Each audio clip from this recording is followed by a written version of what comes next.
రాష్ట్రం ఉమ్మడిగా ఉన్నటువంటి సందర్భంలో 294 మంది ఎమ్మెల్యేలకి అర్హత ఉండేది. తిరుమల తిరుపతి దేవస్థానానికి సంబంధించి లెటర్ ఇవ్వడం, దర్శనాలు 2 లెటర్లు ఏమో అనుమతిస్తుండేవాళ్ళు. రాష్ట్రం విడిపోయిన తర్వాత ఆంధ్ర వాళ్ళకు ఉంది, తెలంగాణ వాళ్ళకి లేదు. బట్ తెలంగాణ వాళ్ళని బోర్డులో సభ్యులుగా అయితే చేర్చుకుంటున్నటువంటి పరిస్థితి ఉంది. కాకపోతే ఇది లేదు. ఈ మధ్యనే ఒక 2 రోజుల పాటేమో బ్రేక్ దర్శనాలు, 2 రోజుల పాటేమో శీఘ్ర దర్శనాలకు సంబంధించి వాళ్ళకి ఇంతని కోటా రిలీజ్ చేయడం చూసాం. అయితే రేవంత్ మీద ప్రెషర్ ఏం పెరిగిపోతుందంటే అక్కడ ఉన్న ఎమ్మెల్యేలందరూ కూడా లేదు చంద్రబాబు గారిని క్లోజే కాబట్టి ఆయనతో మాట్లాడేసి ఆంధ్ర ఎమ్మెల్యేలకు ఎట్లాంటి బెనిఫిట్స్ ఉన్నాయో అట్లాగే తెలంగాణ ఎమ్మెల్యేలకు కూడా ఇప్పించండి అని చెప్పి ఒత్తిడి తెస్తున్నారు. అయితే అది సాధ్యం కాదని రేవంత్కి తెలుసు.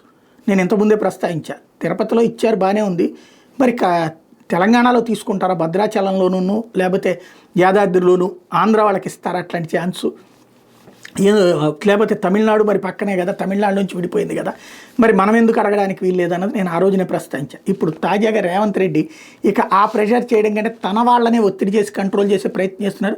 తిరుమల వెంకటేశ్వర దర్శనం గురించి ఏపీ ప్రభుత్వాన్ని, తిరుమల తిరుపతి దేవస్థానాన్ని అధికారులు ప్రతిసారి అడుక్కోవడం ఏంటి? వాళ్ళకి టీటీడీ ఉంటే మనకు వైటీడీ, యాదగిరిగుట్ట దేవస్థానం లేదా, భద్రాచలంలో రాముడు లేడా, మనకు శివాలయాలు తక్కువ ఉన్నాయా, తిరుమలకు వెళ్ళి బతుమాలుకునే బదులు తెలంగాణలో ఉన్న ఆలయాలకు వెళ్ళొచ్చు, తెలంగాణకు అద్భుతమైన సాంస్కృతిక వారసత్వం ఉంది, మన ప్రాంతాలను మనం అభివృద్ధి చేసుకోవాలి, సిలికాన్ వ్యాలీ ఇప్పుడు తెలంగాణ వైపు చూస్తుంది, నిన్నే మెక్డొనాల్డ్ కంపెనీ వచ్చిందని తెలంగాణ సీఎం రేవంత్ రెడ్డి చెప్పుకొచ్చారు.